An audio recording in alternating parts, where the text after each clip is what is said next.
ya. Ayat Imamat 16, Hari Raya Pendamaian. Ayat 1. Sesudah kedua anak Harun mati, yang terjadi pada waktu mereka mendekat ke hadapan Tuhan, berfirmanlah Tuhan kepada Musa. Ayat 2. Firman Tuhan kepadanya, katakanlah kepada Harun kakakmu, supaya ia jangan sembarangan waktu masuk ke dalam tempat kudus di belakang tabir, ke depan tutup pendamaian yang di atas tabut, supaya jangan ia mati. Karena aku menampakkan diri dalam awan di atas tutup pendamaian. Ayat 3. Beginilah cara Harun masuk ke dalam tempat kudus itu, yakni dengan membawa seekor lembu jantan muda untuk korban penghapusan dosa, dan seekor domba jantan untuk korban bakaran. Ayat 4. Ia harus mengenakan kemeja lenan yang kudus, dan ia harus menutupi auratnya dengan celana lenan, dan ia harus memakai ikat pinggang lenan dan berlilitkan serban lenan. Itulah pakaian kudus yang harus dikenakan sesudah ia membasuh tubuhnya dengan air. Ayat 5. Dari umat Israel ia harus mengambil 2 ekor kambing jantan untuk korban penghapus dosa, dan seekor domba jantan untuk korban bakaran. Amin. Ayat 6. Kemudian Harun harus mempersembahkan lembu jantan yang akan menjadi korban penghapus dosa baginya sendiri, dan dengan demikian mengadakan pendamaian baginya dan bagi keluarganya. Ia harus mengambil kedua ekor kambing jantan itu dan menempatkannya di hadapan Tuhan di depan pintu kemah pertemuan, dan harus membuang undi atas kedua kambing jantan itu, sebuah undi bagi Tuhan dan sebuah bagi Azazel. Lalu Harun harus mempersembahkan kambing jantan yang kena undi bagi Tuhan itu dan mengolahnya sebagai korban penghapus dosa. Ayat 10. Tetapi kambing jantan yang kena undi bagi Azazel haruslah ditempatkan hidup-hidup di hadapan Tuhan untuk mengadakan pendamaian, lalu dilepaskan bagi Azazel ke padang gurun. Amin. Ayat 11, Harun harus mempersembahkan lembu jantan yang menjadi korban menghapus dosa baginya sendiri, dan pendamaian baginya dan bagi keluarganya. Ia harus menyembelih lembu jantan itu. 12. Dan ia harus mengambil perbaraan berisi penuh barak dari atas misbah yang depan Tuhan, sesempuk penuh ukupan dan wangian yang digiling sampai halus, lalu membawanya masuk ke belakang tabir. Ayat 13. Kemudian harus meletakkan ukupan itu di atas api yang ada Tuhan, sehingga ukupan itu menutupi tutup pendamaian yang atas Allah, supaya ia jangan mati. 14. Lalu ia harus mengambil sedikit dari darah lembu jantan itu dan memasirkannya dengan dirinya ke atas pendamaian di bagian muka. Dan depan tuh pendamaian itu, ia harus mercikkan sedikit dari darah itu dengan jarinya 7 kali. 15. Lalu ia menyembelih domba jantan yang akan menjadi korban penghapus dosa bagi bangsa itu, dan membawa dalam ke belakang tabir. Dan setelah diperbuatnya dengan darah sendiri yang dibuat dengan darah lembu jantan, yakni ia harus memercikannya ke atas tutup pendamaian dan ke depan tutup pendamaian itu. Amin.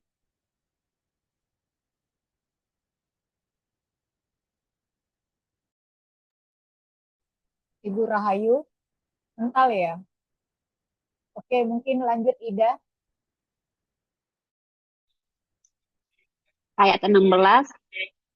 Dengan demikian, ia mengadakan pendamaian bagi tempat kudus itu karena segala kenajisan orang Israel dan segala pelanggaran mereka, apapun juga dosa mereka. Demikianlah harus diperbuatnya dengan kemah pertemuan yang tetap diam di antara mereka di tengah-tengah segala kenajisan mereka. 17. Seorang pun tidak boleh hadir di dalam kemah pertemuan bila Harun masuk untuk mengadakan pendamaian di tempat kudus sampai ia keluar setelah mengadakan pendamaian baginya sendiri, bagi keluarganya, dan bagi seluruh jemaah orang Israel. 18. Kemudian haruslah ia pergi keluar ke mezbah yang ada di hadapan Tuhan dan mengadakan pendamaian bagi mezbah itu.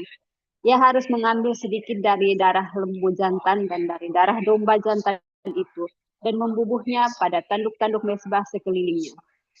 19. Kemudian ia harus membersihkan sedikit dari darah itu ke mezbah itu dengan jarinya 7 kali dan mentahirkan serta menguduskannya dari segala kenajisan orang Israel. 20. Setelah selesai mengadakan pendamaian bagi tempat kudus dan kemah pertemuan serta mezbah, ia harus mempersembahkan kambing jantan yang masih hidup itu. Amin.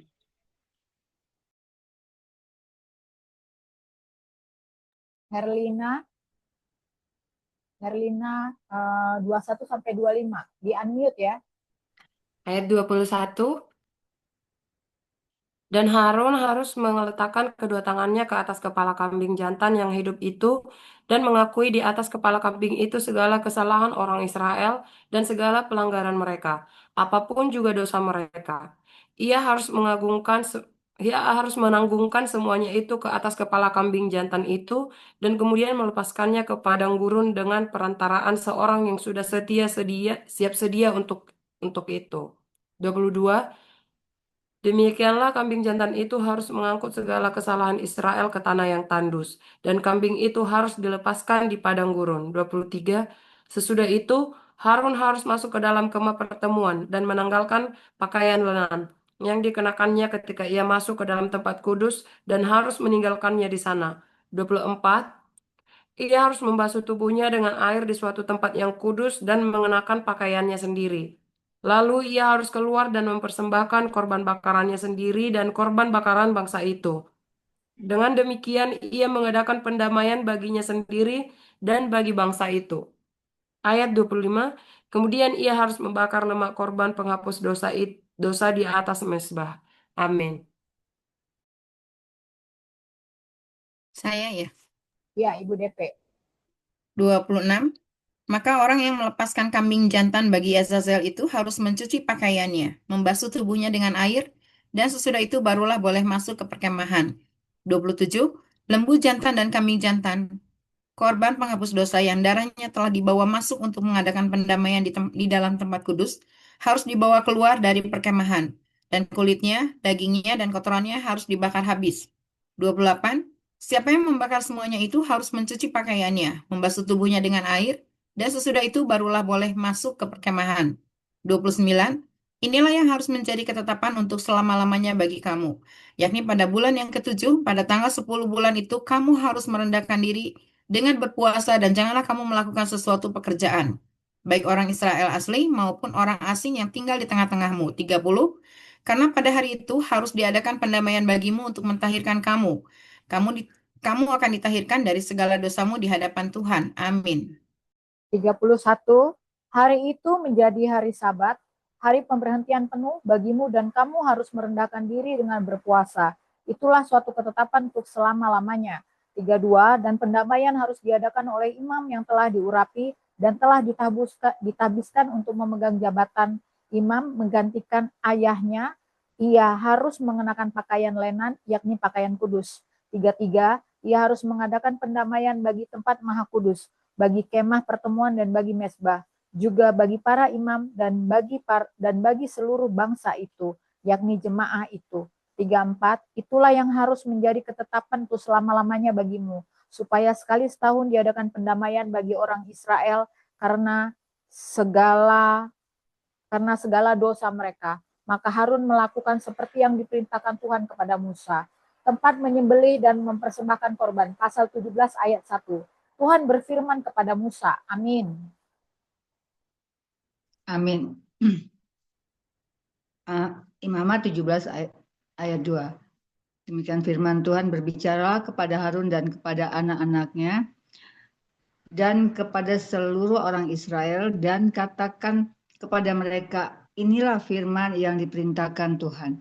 Ayat 3.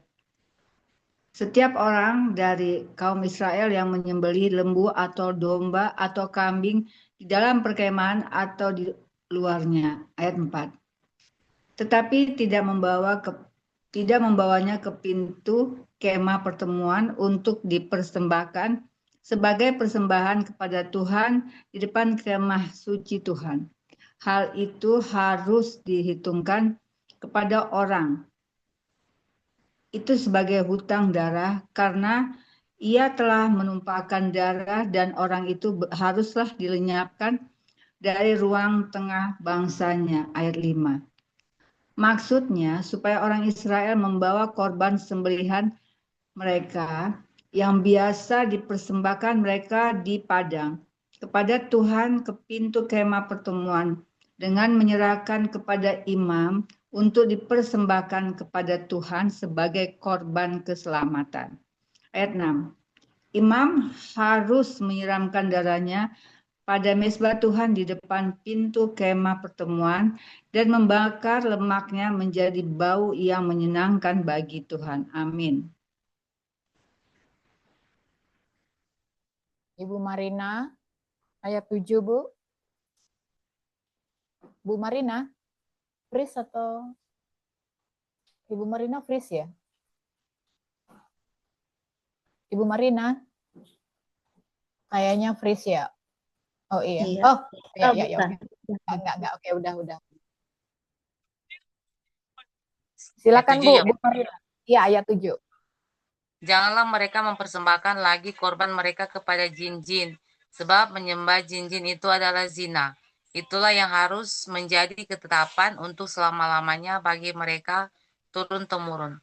Dan haruslah kau katakan kepada mereka, setiap orang dari kaum Israel atau dari orang asing yang tinggal di tengah-tengah mereka, yang mempersembahkan korban bakaran atau korban sembelihan, tetapi tidak membawanya ke pintu kemah pertemuan, supaya dipersembahkan kepada Tuhan, maka orang itu haruslah dilenyapkan dari antara orang-orang sebangsanya. Larangan tentang makan darah atau bangkai. Ayat 10, setiap orang dari bangsa Israel dan dari orang asing yang tinggal di tengah-tengah mereka, yang makan darah apapun juga, aku sendiri akan menentang dia dan melenyapkan dia dari tengah-tengah bangsanya.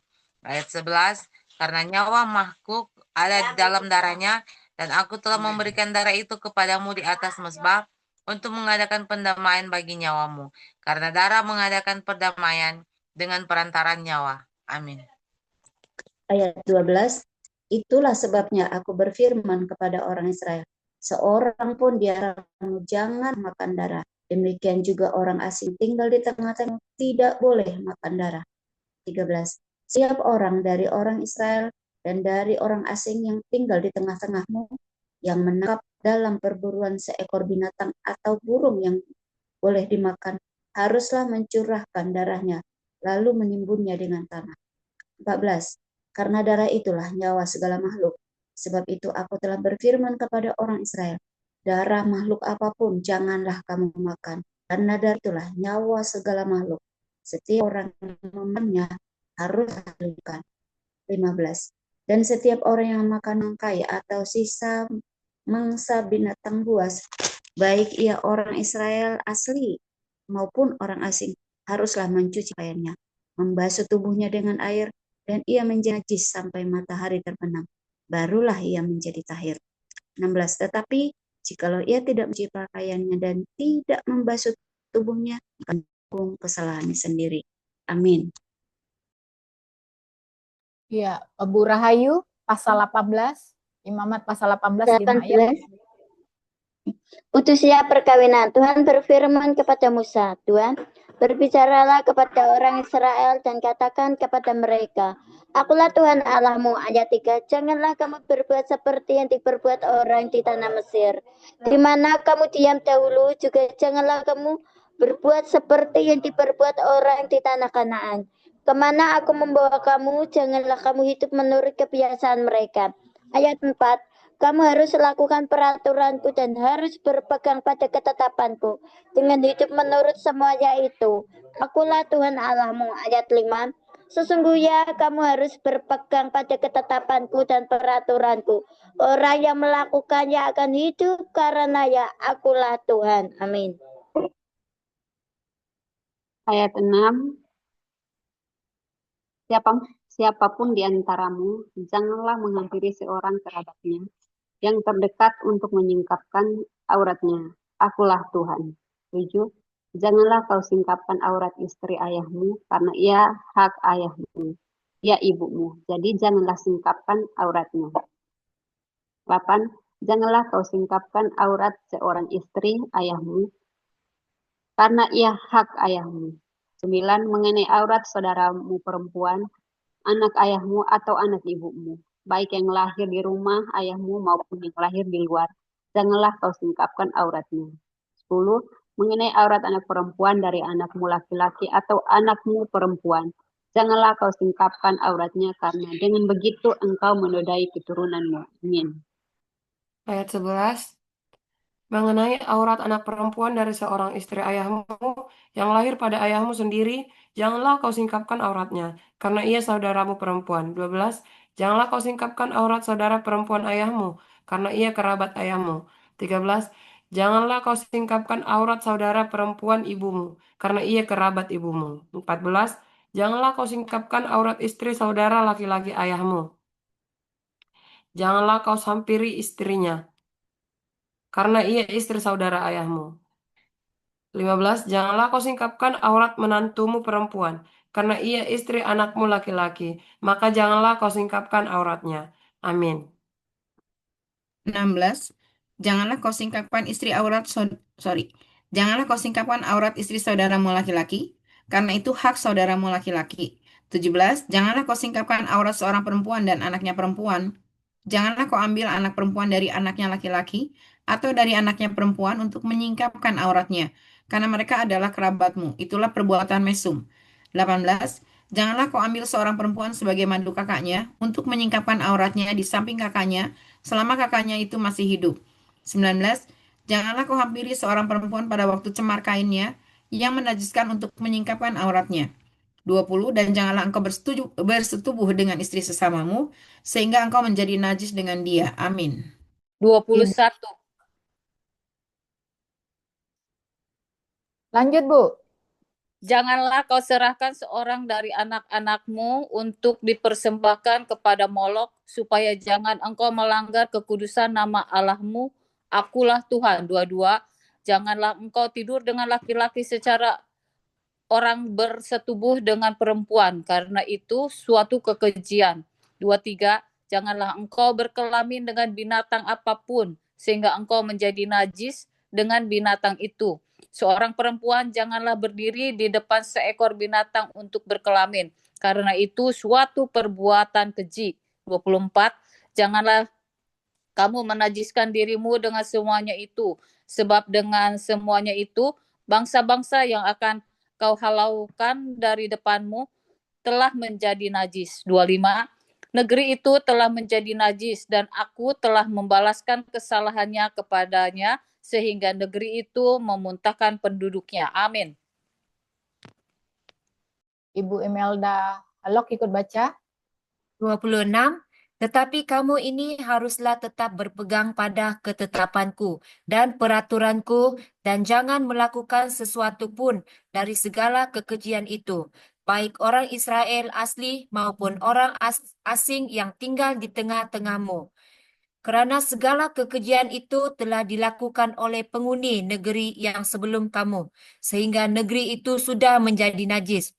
28. Supaya kamu jangan dimuntahkan oleh negeri itu apabila kamu menajiskannya, seperti telah dimuntahkannya bangsa yang sebelum kamu.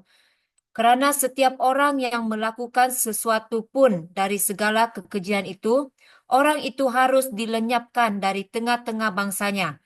30. Dengan demikian kamu harus tetap berpegang pada kewajipanmu terhadap aku, dan jangan kamu melakukan sesuatu dari kebiasaan yang keji itu yang dilakukan sebelum kamu, dan janganlah kamu menajiskan dirimu dengan semuanya itu. Akulah Tuhan Allahmu.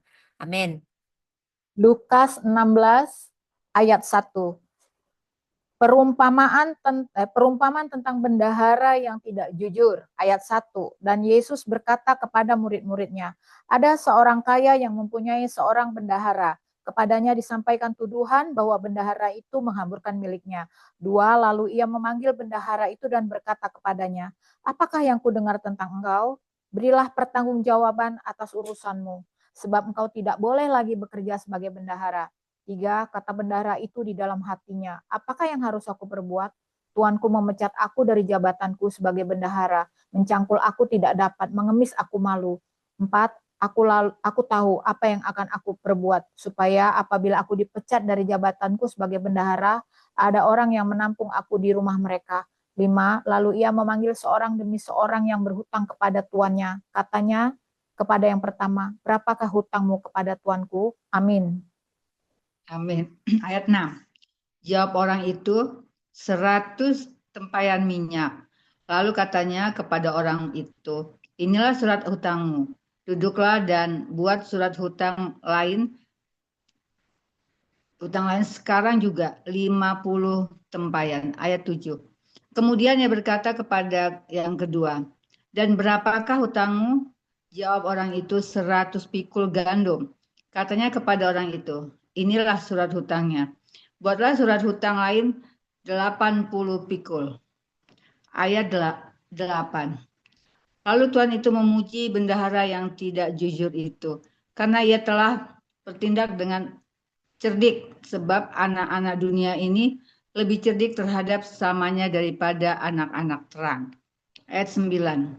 Dan aku berkata kepadamu, ikatlah persahabatan dengan mempergunakan mamon yang tidak jujur, supaya jika mamon itu tidak dapat menolong lagi, kamu diterima di dalam kemah abadi. Setia dalam perkara yang kecil. Nasihat. Ayat 20. Barang siapa setia dalam perkara kecil, ia setia juga dalam perkara besar. Dan barang siapa tidak benar dalam perkara kecil, ia tidak benar juga dalam perkara besar. Amin.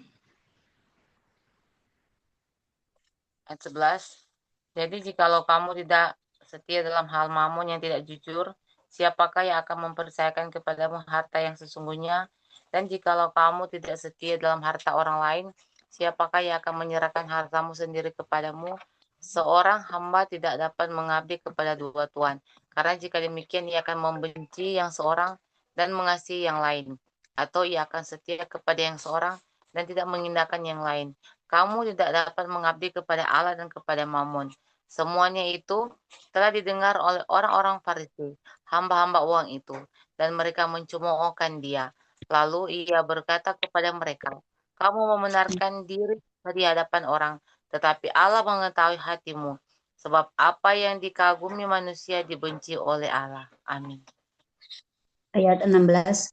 Hukum Taurat dan kitab para nabi berlaku sampai kepada zaman Yohanes, dan sejak waktu itu kerajaan Allah diberitakan dan setiap orang menggaya berebut memasuki. 17. Lebih mudah di langit dan bumi lenyap daripada satu titik dari hukum Taurat batal. 18. Setiap orang yang menceraikan istri lalu kawin dengan perempuan lain, ia berbuat zina. Dan barang siapa kawin dengan perempuan yang diceraikan suaminya, ia berbuat zina. 18. Orang kaya dan Lazarus yang miskin. Ada seorang kaya yang berpakaian jubah dan kain halus, dan setiap hari ia bersukia dalam kemewahan. 20. Dan ada seorang pengemis bernama Lazarus, badannya penuh dengan borok, berbaring di pintu rumah orang kaya itu. Amin. Ibu Rahayu, ayat 21. Ayat 21. Dan ingin menghilangkan laparnya dengan apa yang jatuh dari meja orang kaya itu, malahan anjing-anjing datang dan menjilat boroknya. 22. Kemudian matilah orang miskin itu, lalu dibawa oleh malaikat-malaikat ke pangkuan Abraham. 23. Orang kaya itu juga mati lalu dikubur, dan sementara ia menderita sengsara di dalam maut, ia memandang ke atas dan dari jauh dilihatnya Abraham dan Lazarus duduk di pangkuannya. 24. Lalu ia berseru, katanya, Bapak Abraham, kasihanilah aku. Suruhlah Lazarus supaya ia mencelupkan ujung jarinya ke dalam air dan menyejukkan lidahku, sebab aku sangat kesakitan dalam nyala api ini. 25. Tetapi Abraham berkata, Anak, ingatlah bahwa engkau telah menerima segala yang baik sewaktu hidupmu, sedangkan Lazarus segala yang buruk. Sekarang ia mendapat hiburan dan engkau sangat menderita. Amin. Ayat 26. Selain daripada itu, di antara kami dan engkau terbentang jurang yang tak terseberangi, supaya mereka yang mau pergi dari sini kepadamu ataupun mereka yang mau datang dari situ kepada kami tidak dapat menyeberang. 27. Kata orang itu, kalau demikian aku minta kepadamu, Bapa, supaya engkau menyuruh dia ke rumah ayahku. 28. Sebab masih ada 5 orang saudaraku, supaya ia memperingati mereka dengan sungguh-sungguh, agar mereka jangan masuk ke dalam.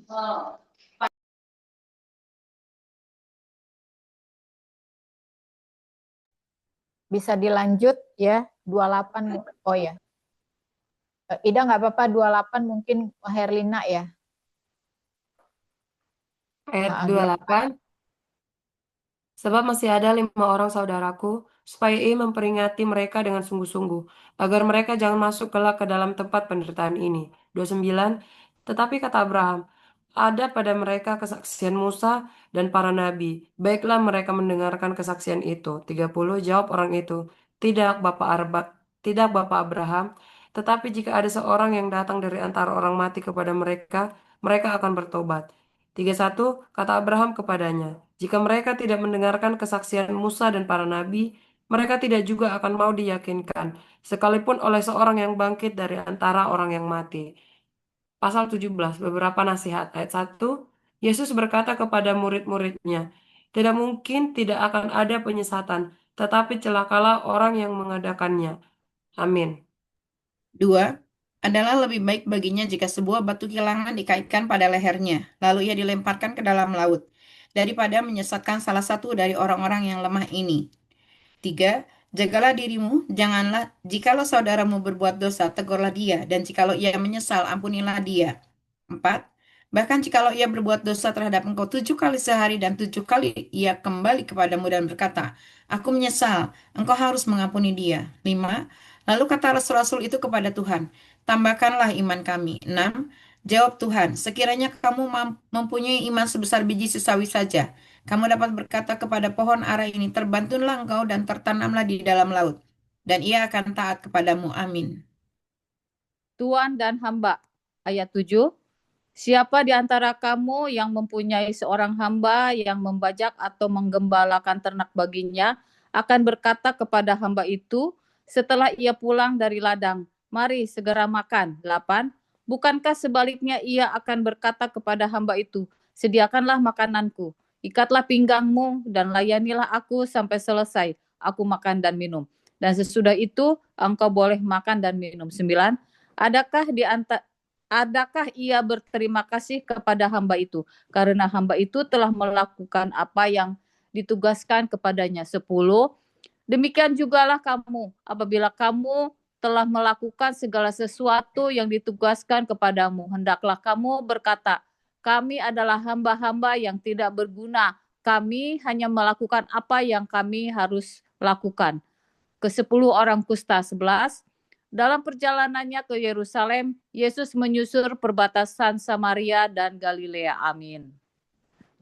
12. Ketika ia memasuki suatu desa, datanglah 10 orang kusta menemui dia. Mereka tinggal berdiri agak jauh dan berteriak, Yesus, Guru, kasihanilah kami. Lalu ia memandang mereka dan berkata, pergilah, perlihatkanlah dirimu kepada imam-imam. Dan sementara mereka di tengah jalan, mereka menjadi tahir. Seorang dari mereka ketika melihat bahwa ia telah sembuh, kembali sambil memuliakan Allah dengan suara nyaring, lalu tersungkur di depan kaki Yesus dan mengucap syukur kepadanya. Orang itu adalah seorang Samaria. Amin. 17. Lalu Yesus berkata, bukankah ke-10 orang tadi semuanya telah tahir? Di manakah yang ke-9 orang itu? 18. Tidak adakah di antara mereka yang kembali untuk memuliakan Allah selain daripada orang asing ini? 19.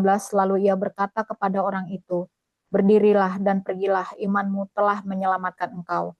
Kedatangan kerajaan Allah. 20. Atas pertanyaan orang-orang Farisi, apabila kerajaan Allah akan datang, Yesus menjawab katanya, kerajaan Allah datang tanpa tanda-tanda lahiriah. 21. Juga orang tidak dapat mengatakan, lihat, ia ada di sini atau ia ada di sana, sebab sesungguhnya kerajaan Allah ada di antara kamu. Amin. Amin. Ayat 22. Dan ia berkata kepada murid-muridnya, aku datang waktunya Akan datang. kamu melihat satu daripada hari-hari maaf. Aku datang waktunya kamu ingin melihat satu daripada hari-hari anak manusia itu dan kamu tidak akan melihatnya. Ayat 23. Dan orang akan berkata kepadamu, lihat ia ada di sana, lihat ia ada di sini. Jangan kamu pergi ke sana, ke situ, jangan kamu ikut. 24. Sebab sama seperti kilat memancar dari ujung langit yang satu ke ujung langit yang lain, demikian pula lah kelak halnya anak manusia pada hari kedatangannya. 25. Tetapi ia harus menanggung banyak penderitaan dahulu dan ditolak oleh angkatan ini. 26. Dan sama seperti terjadi pada zaman Nuh, demikian pula lah halnya kelak pada hari-hari anak manusia, mereka makan dan minum, mereka kawin dan dikawinkan. Sampai kepada hari Nuh masuk ke dalam bahtera, lalu datanglah air bah dan membinasakan mereka semua. Amin. Langsung Dewi, 30.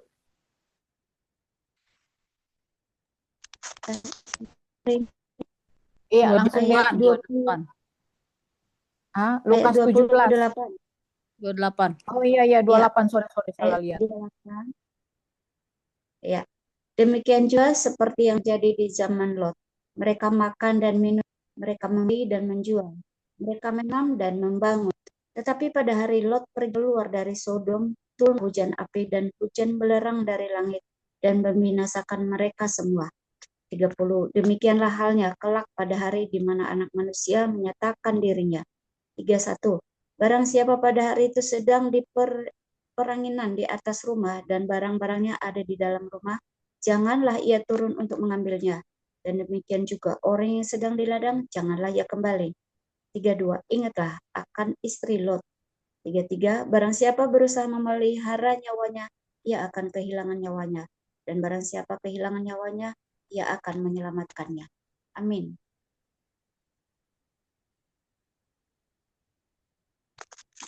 Ayat 34. Aku berkata kepadamu, pada malam itu ada dua orang di atas satu tempat tidur, yang seorang akan dibawa dan yang lain akan ditinggalkan. 35. Ada dua orang perempuan bersama-sama menghilang, yang seorang akan dibawa dan yang lain akan ditinggalkan. 36. Kalau ada dua orang di ladang, yang seorang akan dibawa dan yang lain akan ditinggalkan. 37. Kata mereka kepada Yesus, di mana Tuhan? Katanya, kata kepada mereka, di mana ada mayat, di situ berkerumun burung nasar. Amin. Baik, kita akan Amin. bersatu ya.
Baik, Ibu-ibu, kita sudah membaca Perjanjian Lama dan Baru.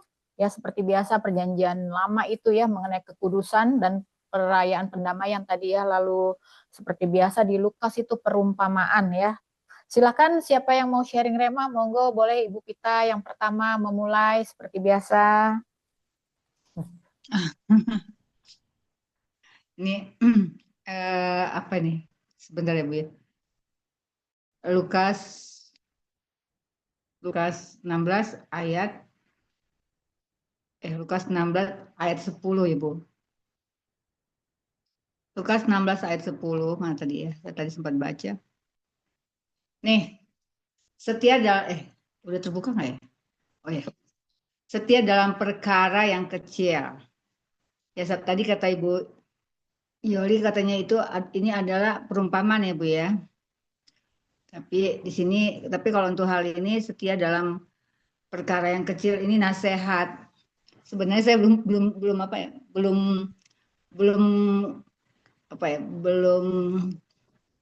haknya untuk memberi nasihat sih, tapi ini nggak apa-apa ya Bu ya. Saya jadi malu kalau bilang nasihat. Sharing Rema, apa Bu? Silakan. Ya.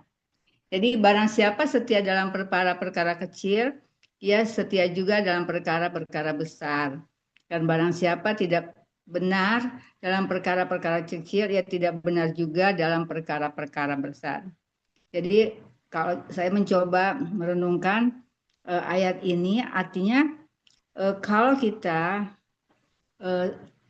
setia dalam hal-hal yang kecil, kejujuran untuk hal-hal yang kecil, nanti Tuhan akan memberikan perkara atau persoalan yang lebih besar lagi yang dipercayakan. Misalnya misalnya saja di dalam lingkungan berteman gitu ya. Kadang-kala kita suka tidak jujur sama teman-teman juga gitu untuk menutupi demi kebaikan.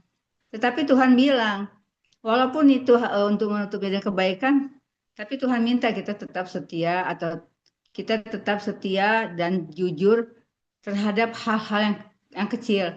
Misalnya saja, misalnya yang paling sederhana, saya misalnya ke Ibu Yoli bilang gini, Ibu boleh nggak saya pakai uang Ibu 100.000 misalnya? Mungkin ke Ibu Yoli karena sama saya ini Ibu Lampita ini nanti jadi kebiasaan gitu, jadi Ibu bisa berbohong, aduh Ibu saya nggak ada gitu, bisa aja ya Ibu bilang gitu, nggak ada Bu, maaf ya nggak ada. Padahal Tuhan tahu itu, kita nggak usah takut ketika orang itu minta tolong ke kita, minta perbantuan, kita nggak perlu takut dengan hal-hal yang sangat sederhana itu. Kita serahkan kepada Tuhan, kita percaya ketika kita membohongi teman kita, Tuhan sudah melihat kita, dikata, kamu kenapa harus bohong? Kasih aja sebatas kemampuan kamu. Kira gitu Tuhan berkata pada kita. Jadi artinya Tuhan menginginkan kita jujur dalam segala hal. Baik di dalam rumah kita terhadap suami kita, terhadap anak-anak, kita harus setia dalam segala perkara yang tidak perlu kita tutup-tutupin. Karena untuk perkara-perkara yang kecil, kalau kita sudah tidak setia, bagaimana untuk hal-hal yang besar? Jadi dari ayat ini yang saya dapat ya, kita harus jujur, setia terhadap dimulai dari perkara-perkara kecil. Kita harus jujur kepada sahabat, kepada teman, kepada suami, kepada anak-anak. Karena Tuhan melihat dari atas sana, atau kok Tuhan dari atas sana ya, Tuhan itu kan ada di diri kita ya. Dia tahu apakah hati kita itu sebenarnya jujur atau tidak. Jadi kembali ini adalah dari kesetiaan dan kejujuran untuk hal-hal yang kecil, supaya Tuhan memberi kepercayaan kita untuk perkara-perkara yang besar. Demikian Bu Yoli. Baik, terima kasih Bu Pita ya. Jadi ketika kita bisa setia dalam hal-hal yang kecil, percayalah Tuhan sudah menyiapkan menyiapkan sesuatu yang besar untuk kita ya. Mari kita belajar setia, mulai dari hal-hal yang kecil. Baik, terima kasih Bu Pita. Silakan Ibu lain ada yang mau sharing Rema? Boleh Bu Dewi, Bu Rahayu, Imelda, Bu Julia, dan ibu-ibu lainnya, Ida, Herlina. Oke, Shalom Bu Joli. Shalom Ibu, silakan. Oke, yang saya dapat nih di Imamat pasal 17 ayat 6. 7 itu berbicara tentang imam menyiramkan darahnya pada mezbah Tuhan di depan pintu kemah pertemuan dan membakar lemaknya menjadi bau yang menyenangkan bagi Tuhan. Ya, dimana kita harus menyenangkan bau untuk Tuhan ya. Dalam firman Tuhan, persembahan yang sejati adalah menyerahkan tubuh jiwa roh kita. Jika tubuh jiwa roh kita tidak kudus, bagaimana kita bisa berkenan di hadapan Tuhan? Di ayat 7 itu, janganlah mereka mempersembahkan lagi korban mereka kepada cincin, sebab menyembah cincin itu adalah zina. Itulah yang harus menjadi ketetapan untuk selama-lamanya bagi mereka turun-temurun. Di mana kita sering mendapati ya, sesama Kristen, sesama mengakunya anak Tuhan, tetapi dia menyembah dua, tidak dua, tiga, yaitu Tuhan, jin, dan juga mamon. Di mana Tuhan adalah Tuhan yang pencemburu, di mana kita harus memilih salah satu. Jangan serakah ya. Saya melihat di gereja saya, dia aktif di gereja, persembahan paling besar sekali di daerah kita, tetapi kehidupannya mereka menjual togel.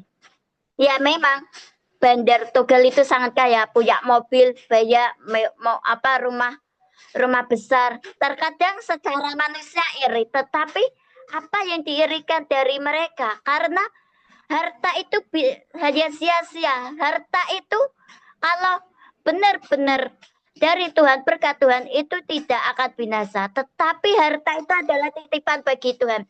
Dimana seperti yang Bu Lampita sampaikan tadi ya, tentang perkara yang kecil, Tuhan akan memberikan perkara yang besar. Saya juga melakukan itu. Kita harus memberikan sesuatu yang berdampak bagi orang yang kelihatannya kecil, tidak bermanfaat, tidak berguna bagi orang, tetapi di hadapan Tuhan, Tuhan akan memberikan kepercayaan yang luar biasa ya. Darah Yesus sudah berkorban untuk kita, disiramkan. Darah Yesus menebus segala dosa-dosa kita. Yesus berkorban sampai di kayu salib, dimahkotai duri, tangannya dipaku, kakinya dipaku. Di mana barusan kita merayakan kelahiran Yesus. Bagaimana pengorbanannya? Apa kita cuma mengenang, mengingat, tetapi tidak menjalankan perintah-perintah Tuhan?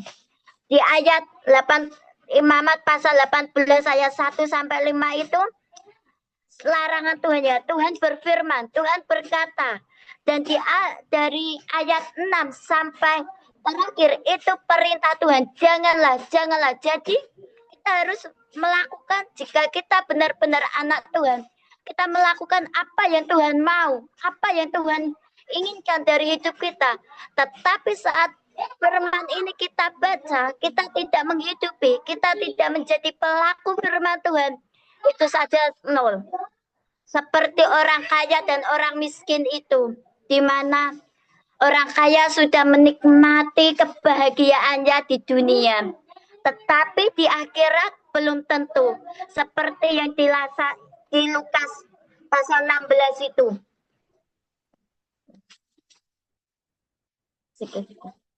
Bentar. Lukas 16 itu tentang si kaya dan Lazarus. Sampai si kaya itu memohon kepada Bapak Abraham untuk menghidupkan lagi kepada Lazarus. Tetapi Bapak Abraham menjawab, kamu sudah menikmati kebahagiaanmu di dunia, sedangkan Lazarus menderita. Di mana saat ini penderitaan yang kita alami, janganlah berkecil hati. Janganlah, kok Tuhan tidak menolong aku, kok aku hidup kayak gini-gini saja. Ya, saya pernah merasakan di mana di pernikahan saya dengan suami kayak stuck di sini kok orang mencibir, orang merendahkan. Tetapi suami selalu menguatkan saya. Apa yang kamu banggakan dari orang kaya itu? Apa yang kamu banggakan dari uang? Uang itu hanya sekejap. Tuhan bisa membalikkan tangan. Tuhan bisa mengambil semuanya harta yang kamu punya. Jadi ingatlah, saat kita diberkati, kita ingat orang-orang di sekitar kita. Kita adalah bendahara yang jujur, bendahara surga. Tuhan mempercayakan uang dari orang-orang lain. Ya, contohnya saya, di mana saya mempunyai tanggung jawab, bukan tanggung jawab, di mana orang-orang menabur buat pelayanan kita. Saya minta Tuhan, ajari hamba untuk mengelola keuangan ini, ajari hamba untuk menggunakan uang ini, supaya hamba tidak menghambakan mamon. Tetapi hati hamba adalah hati hamba, yaitu menghambakan Tuhan. Hati yang selalu ingin menjadi hamba, menjadi kekasih, menjadi apa yang kau ingini. Tetapi hamba tidak mau menjadi dua hamba.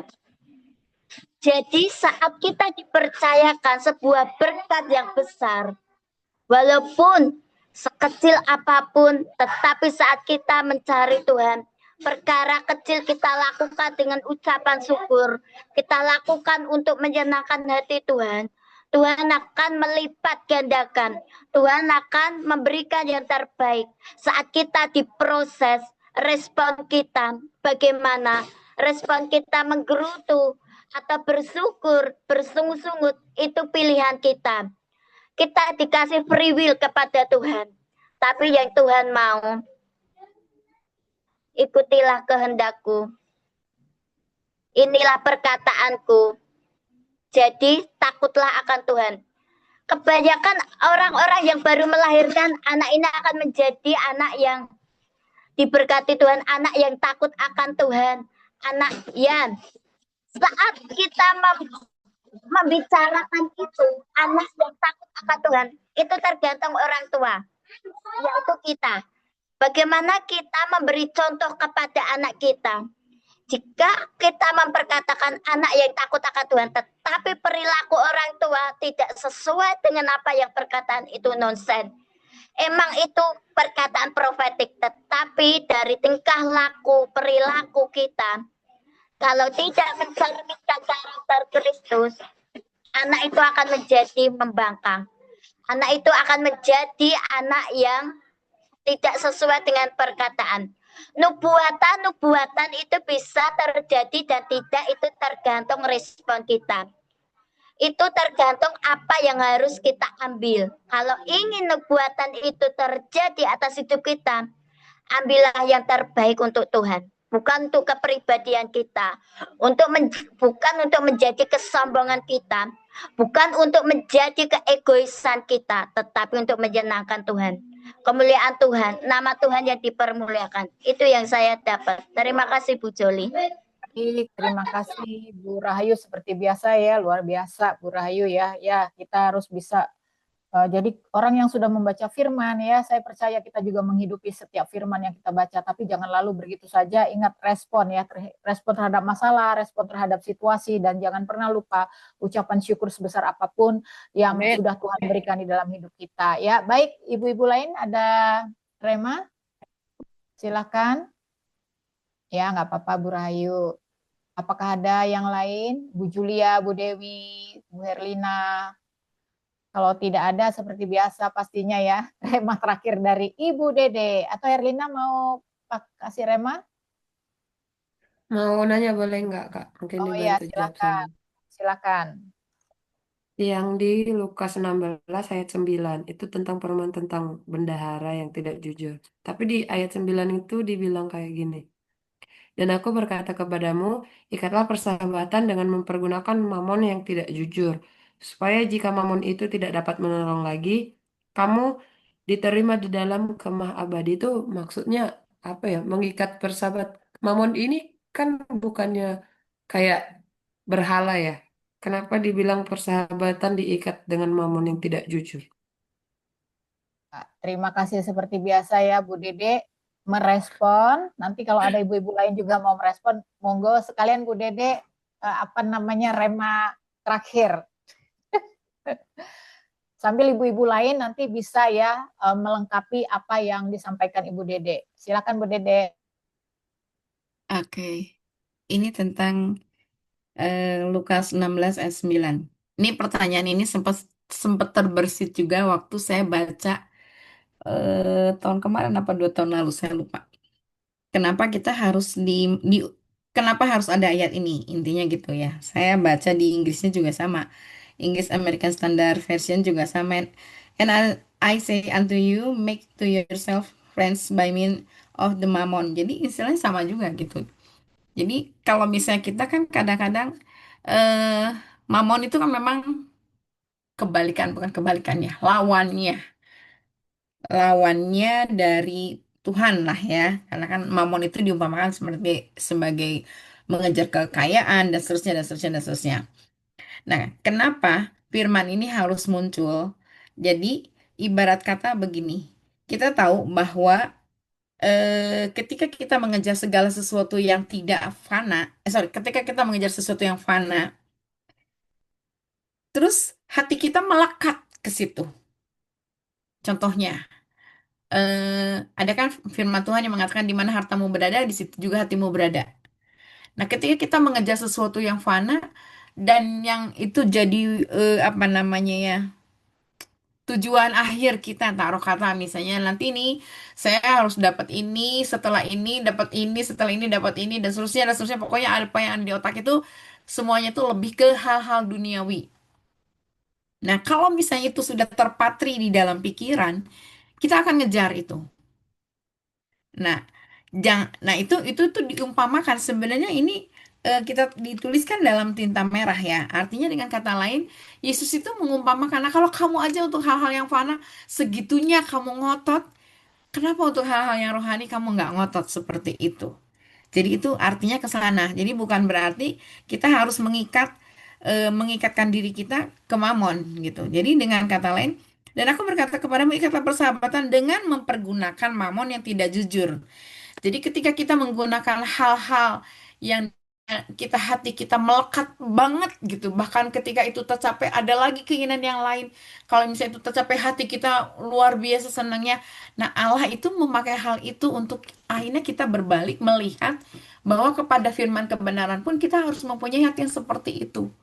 Kadang-kadang kan kita kalau misalnya untuk hal kebenaran, oke lah saya hanya misalnya, apalagi kalau misalnya orangnya sudah merasa dia tuh ya pelayanannya cukup banyak dan sebagainya, supaya hati haus dan laparnya itu kurang.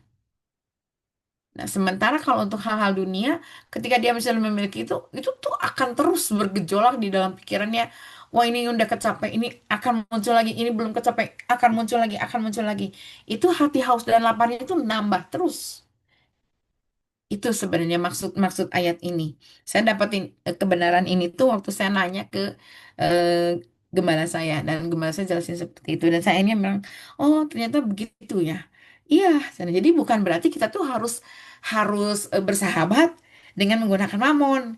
Nah, kadang-kadang kan pemikiran kita sederhana gitu, tapi ternyata nggak gitu. Untuk hal-hal yang dunia kadang-kadang kan hati kita tuh lebih lapar, lebih haus, apalagi kalau udah kecapai, wah senangnya langsung lagi ya itu seperti itu. Kalau misalnya yang gimana Ibu Herlina? Atau saya mau ada yang nambahin lagi silakan. Berarti yang aku tangkap itu ya Bu Dede itu berarti cara kita mengikat, artinya maksudnya itu adalah waktu kita bersahabat, cara kita mengikatkan hubungan dengan persahabatan itu ada kayak kita mengikat hubungan dengan mamon itu ya, kayak Mm-mm. setianya, keinginannya lebih kuat Iya, gitu. Oh iya. iya iya. Kan ini Jadi di kayak sini sebenarnya, sebenarnya kan sedang berbicara mengenai perumpamaan iya ya, tentang bendahara. perumpamaan tentang bendahara sama Heeh. tuannya itu ya. Oke, Iya, sip. jadi kita nggak bisa itu dipisahkan sendiri. Kita lihat harus di atasnya juga. Oke, kalau yang saya dapat atau ada yang mau nambahin? Kalau nggak, saya mau bagiin tentang yang saya dapat dari Imamat 16 sampai 18 ya. Imamat 16 ini hari pendamaian. Di sini disebutkan di ayat yang ke-1, sesudah kedua anak Harun mati, yang terjadi pada waktu mereka mendekat kepada Tuhan, berfirmanlah Tuhan kepada Musa. Itu kan kita lihat ya, ada Nadab dan Abihu yang sebelumnya. Itu harus, kenapa harus diperjelas sesudah kedua anak Harun mati, baru Allah berfirman. Allah melakukan segala sesuatu dengan menyebutkan detail lagi gitu. Bagaimana caranya Harun harus melakukan segala sesuatu, pakaian yang harus dipakai dan seterusnya dan seterusnya. Jadi kembali, ketika dosa itu sudah mulai disingkapkan, Allah akan menyatakan semua kebenaran dengan memperjelas secara detail, secara rinci. Saya diingetin kepada kasusnya Kain. Waktu itu Allah nggak bicara langsung ke Habel. Tapi ketika Kain berdosa, Allah malah mendatangi Kain. Dan Allah ngomong loh, hati-hati loh Kain, dosa sudah mengintip di balik pintu gitu kan. Tapi Kain nggak ngeh kalau itu Tuhan yang ngomong untuk memperingatkan dia supaya dia tidak jatuh ke dalam dosa gitu. Nah, tapi ketika dosanya itu sudah tersingkap, ya didatangin, tapi kayak nggak ngeh gitu. Di sini saya hanya ngelihat, lah kenapa sih harus diomongin lagi gitu. Di sini judulnya Hari Raya Pendamaian, itu LAI yang ngomong. Tapi kalau misalnya kita lihat di sini, Harun harus, ada kata harus ya. Di bahasa Inggrisnya juga sama. Harun harus mempersembahkan lembu jantan yang akan menjadi korban penghapus dosa baginya sendiri. Jadi Harun juga kan harus, bukan hanya dia menerima. Harun itu kan di situ sebagai imam besar ya. Bukan hanya dia, tapi dia juga harus melakukan itu. Artinya dengan kata lain, imam pun tidak lepas dari salah. Jadi di sini Allah menunjukkan bahwa semua manusia pada dasarnya nature-nya adalah orang berdosa. Nah, karena pada waktu itu cara untuk menghapus dosa adalah dengan memberikan korban persembahan, makanya itu dilakukan lagi meskipun dia seorang imam besar gitu. Kemudian di sini di ayat 21-nya, dan Harun harus meletakkan kedua tangannya ke atas kepala kambing jantan yang hidup, dan mengakui di atas kepala kambing itu segala kesalahan orang Israel. Jadi setelah dia mempersembahkan untuk dirinya sendiri, baru dia layak untuk mempersembahkan bagi orang-orang Israel jemaatnya. Jadi ini ini tuh sesuatu yang bagi saya secara pribadi, ya kita harus ingat bahwa nature kita itu adalah manusia berdosa. Apapun, mungkin kita merasa bahwa ya saya hari-hari ini udah benar. Di balik semuanya itu kita juga harus minta ampun setiap hari sebenarnya. Karena kita kan hidup tuh setiap hari. Bukan nanti diakumulasiin dulu, enggak gitu ya. Terus di Imamat yang ke-17 ini yang saya dapat.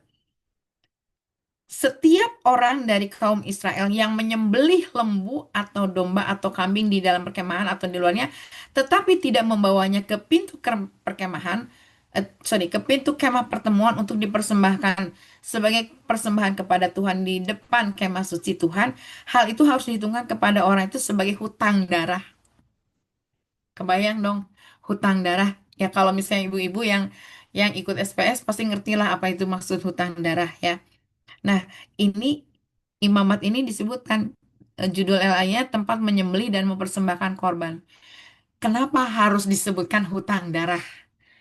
Ya, dan ke bawahnya disebutin lagi tentang bagaimana caranya kita harus apa namanya? Beribadah gitu, jangan menyembah jin-jin dan seterusnya dan seterusnya dan seterusnya. Kalau kita lihat secara keseluruhan dari Imamat 17 ini menggambarkan kehidupan di masa yang akan datang, bagaimana okultisme itu semakin merajalela. Dan kalau misalnya kita lihat di sini, dia udah ada niat nih, udah ada niat, tapi dia nggak sampai tuntas. Nah, ketika dia nggak sampai tuntas itulah, maka diperhitungkan sebagai hutang darah. Dan karena itu ia telah menumpahkan darah dan orang itu harus dilenyapkan dari tengah-tengah bangsanya. Kalau saya baca ini agak ngeri gitu ya. Kebayang aturan ini diperuntukkan bagi bangsa Israel yang pada waktu itu dia baru keluar dari tanah Mesir ke tanah Kanaan, dan yang luar biasanya dia disertai dengan berbagai macam perbendaharaan yang harus dipersembahkan.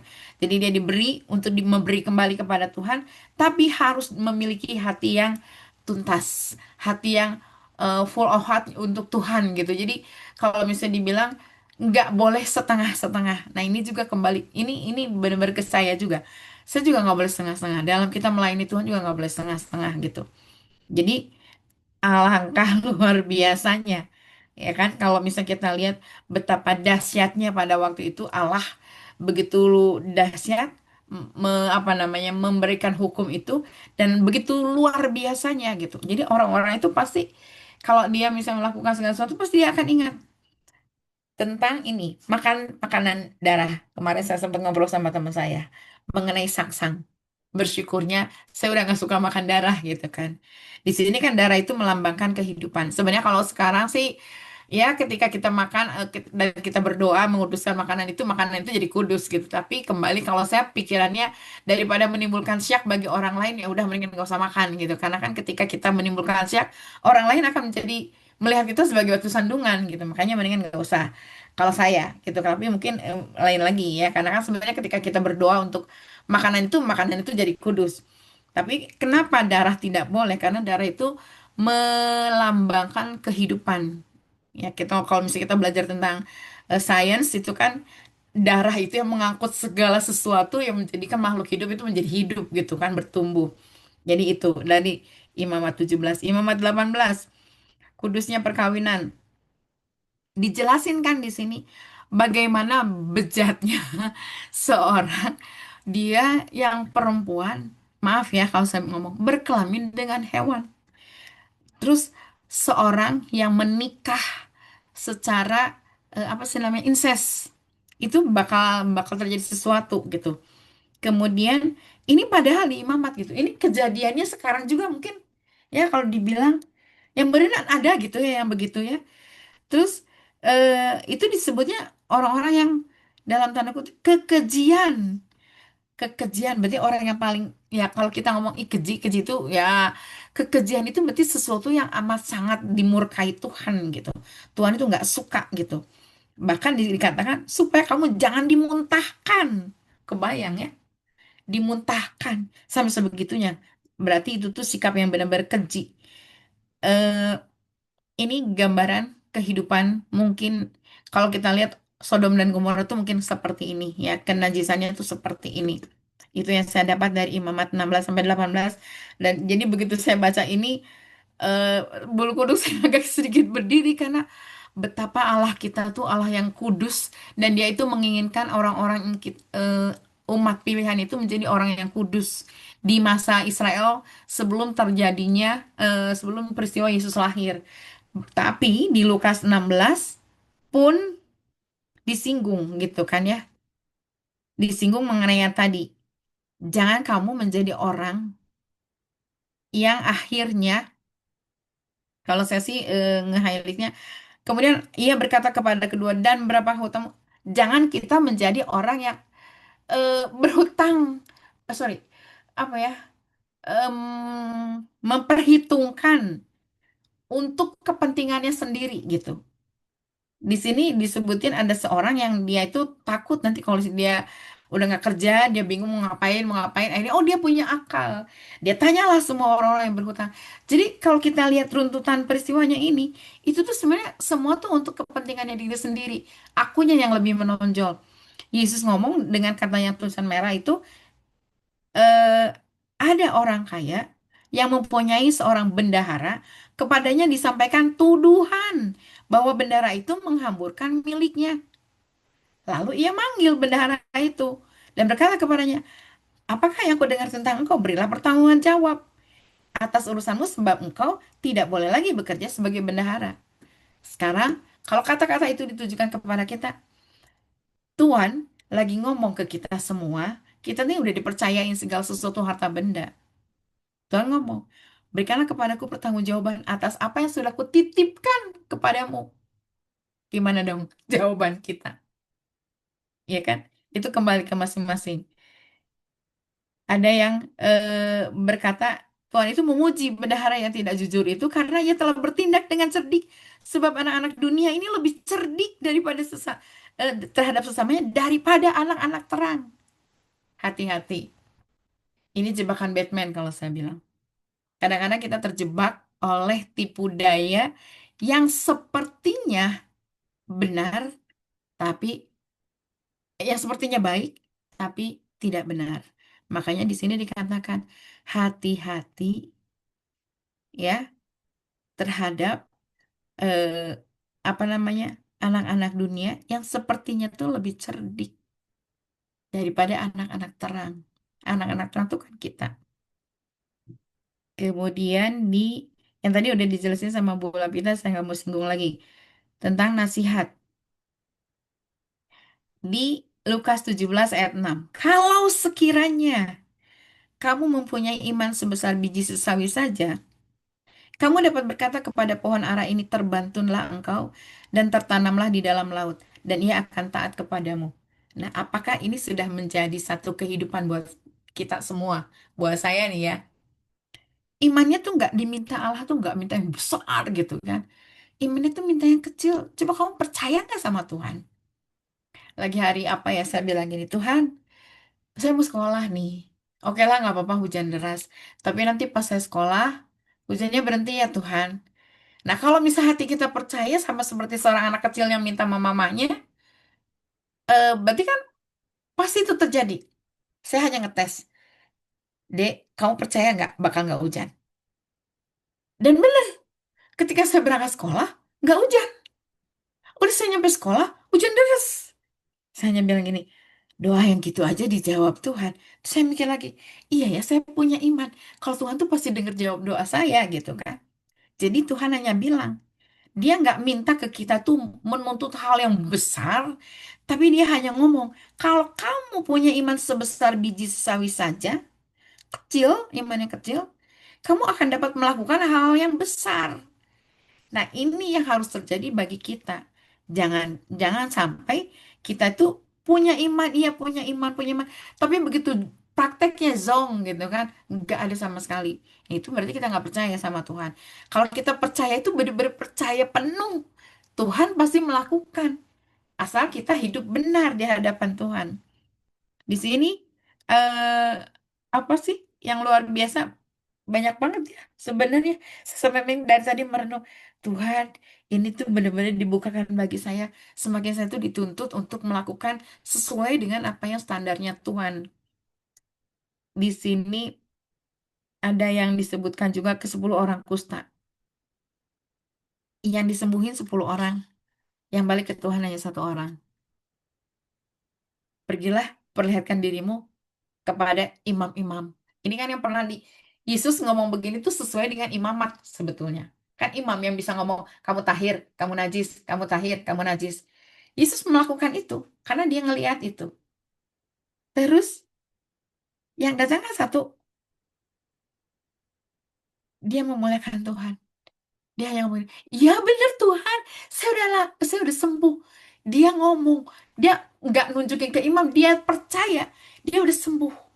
Dan dia datang lagi sama Tuhan. Jadi amazing ya.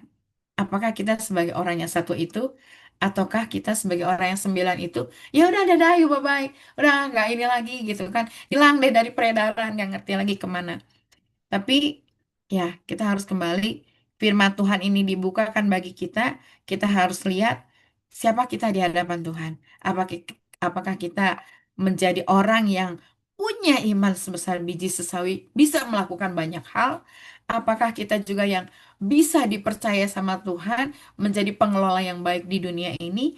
Apakah kita juga orang yang punya kekuatan penuh percaya bahwa Allah sudah menyembuhkan 100% dan kita percaya ketika Allah sudah menyembuhkan 100% datang sama Tuhan untuk menjadi hamba Tuhan dan kemudian diangkat menjadi anak Tuhan. Itu saja sih, tapi ini bagi saya luar biasa firman hari ini membuat ya amazing bagi saya. Thank you. Makasih Bu Makasih Bu Joni. Dede ya. Terima kasih Bu Dede, terima kasih untuk sharing remanya juga semua ibu-ibu yang luar biasa ya. Kita percaya apa tadi tuh udah diulas ya, setiap ada perkara yang kecil bagaimana respon kita dalam menghadapi situasi, bahwa Tuhan itu memberi free will kepada kita. Lalu apa tadi ya? Ucapan syukur ya. Ucapan syukur sebesar apapun yang diberikan. Juga ulasan Bu Dede tadi luar biasa, Imamat 16 sampai 18 sampai kita diberi pengertian ya mengenai pasal per pasal sampai saat ini juga di Lukas 16 dan 17. Terima kasih ya Bu Dede ya. Kita tidak Sama-sama, mau Bu. ini ya apa namanya, hanya praktek aja, maksudnya asal ngomong aja tapi prakteknya zong, praktek iman kita zong, giliran dikasih pencobaan sedikit zong ya. Jadi kita nggak mau seperti yang kayak kata Bu Dede tadi ya, zong, tapi kita imani setiap apapun yang sudah kita baca ya. Iman sebesar biji sesawi aja, apakah kita tadi itu bisa dipercaya sebagai pengelola yang baik. Kita ini memang sedang berproses ya, tetapi mari kita benar-benar memaksakan diri kita, memaksakan roh kita menghidupi semua firman yang kita baca setiap hari, agar apa? Kita dapat dipercaya menjadi pengelola yang baik, kita dapat betul-betul mengandalkan hidup kita 100% kepada Tuhan, dan kita ini memang hanya 0%. Terima kasih ya Bu Dede. Baik, Bu Ida boleh tutup di dalam doa penutup. Shalom Ibu Ida, apakah ada di sana? Oke, shalom. Ya, baik Kak. Ya. Saya off kamera ya Kak. Ya, silakan. Mari kita satu dalam doa, mari kita berdoa.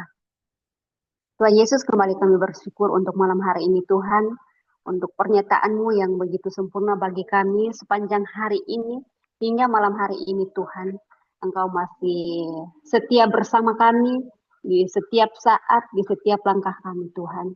Terima kasih Tuhan, bila hari ini masih ada dosa yang terselip Tuhan, kami mohon ampun, sehingga firman Tuhan yang kami dengar malam hari ini Tuhan, tidak terlewatkan dari setiap hati kami, jiwa kami, roh kami Bapa. Dan biarlah malam hari ini Tuhan kami minta pengurapan dari sorga-Mu, pengurapan Roh Kudus-Mu Tuhan, mengurapi setiap roh kami, mengurapi setiap hati kami, mengurapi setiap telinga kami, sehingga apa yang kami dengar malam hari ini Tuhan, tidak berlalu begitu saja Tuhan, tapi biarlah firman itu mendapatkan tempat yang terbaik dalam setiap hati, pikiran, dan jiwa kami Bapa. Sehingga setiap hari Tuhan, kami boleh mengalami pembaharuan yang baru dalam setiap hidup kami Bapa. Dan kami boleh menjadi terang dimanapun kami menginjakkan kaki kami Bapa. Terima kasih Tuhan Yesus, terima kasih Bapa yang baik. Malam hari ini Tuhan, sebelum kami mengakhiri acara kami malam hari ini, Tuhan Engkau memberkati kami, para komunitas ibu-ibu, perempuan baca Alkitab Tuhan. Tidak terkecuali Tuhan memberkati kami, Tuhan menolong kami. Tuhan menjaga kami sepanjang malam hari ini Bapa. Tuhan membentengi kami dengan kuasa darah Kristus. Jauhkan kami dari segala macam mara bahaya, godaan, kuasa kegelapan apapun Bapa. Sehingga malam hari ini Tuhan ketika kami beristirahat, biarlah kami boleh beristirahat bersama pernyataan Tuhan, perlindungan Tuhan. Terima kasih Bapa yang baik. Biarlah malam hari ini Tuhan kami boleh tidur dengan damai, dengan firman Tuhan yang kami sudah dengar, sehingga besok pagi kami kembali bangun dengan berkat yang baru di hari yang baru. Terima kasih Bapa yang baik, terpujilah namamu, haleluya, amin.